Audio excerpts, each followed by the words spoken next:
Manajemen risiko keuangan, sesi 6. Pengendalian risiko. Pendahuluan.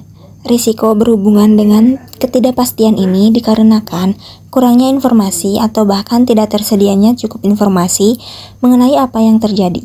Sesuatu yang tidak pasti dapat berakibat menguntungkan atau merugikan. Menurut Widerman, ketidakpastian yang menimbulkan kemungkinan menguntungkan dikenal dengan istilah peluang. Sedangkan ketidakpastian yang menimbulkan akibat yang merugikan disebut dengan istilah risiko. Dalam beberapa tahun terakhir, manajemen risiko menjadi tren utama baik dalam perbincangan, praktik maupun pelatihan kerja. Hal ini secara konkret menunjukkan pentingnya manajemen risiko dalam bisnis pada masa kini. Oleh sebab itu, risiko sangat perlu diolah karena risiko mengandung biaya yang tidak sedikit.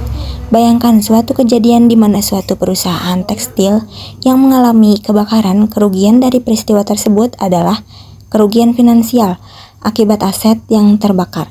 Juga tidak dapat beroperasinya perusahaan selama beberapa bulan sehingga menghentikan arus kas. Pengendalian risiko.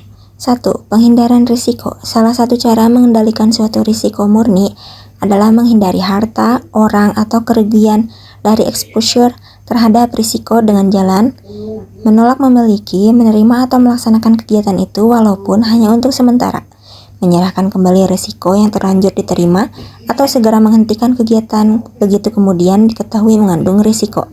Jadi, menghindari risiko berarti menghilangkan risiko itu. 2. Pengendalian risiko. Pengendalian kerugian dijalankan dengan merendahkan kans, mengurangi keparahan jika kerugian itu memang terjadi menurut lokasi daripada kondisi-kondisi yang akan dikontrol. 3. Pemisahan. Yang dimaksud dengan pemisahan di sini adalah menyebabkan harta yang menghadapi risiko yang sama, menggantikan penempatan dalam suatu lokasi. 4.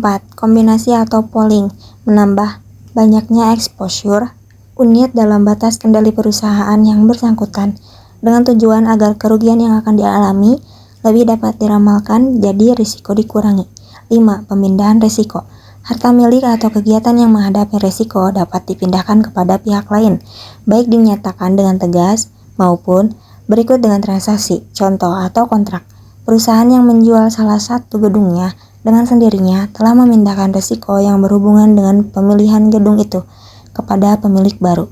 Ada perusahaan yang menyerahkan sebagian kegiatan perusahaan kepada kontraktor dengan tujuan untuk memindahkan segala risiko yang berhubungan dengan pekerjaan itu.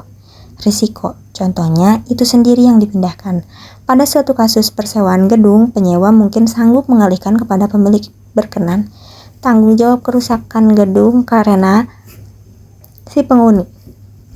Contoh yang dikemukakan di atas, Transpri memanfaatkan translator dari tanggung jawab karena itu exposure itu sendirilah yang dihilangkan. Suatu risk financing transfer menciptakan suatu loss exposure untuk transfere. Pembatalan perjanjian itu oleh transfere dapat dipandang dengan cara ketiga dalam risk control transfer. Dengan pembatalan itu, transfere tidak bertanggung jawab secara hukum untuk kerugian yang semula ia setujui untuk dibayar. Terima kasih.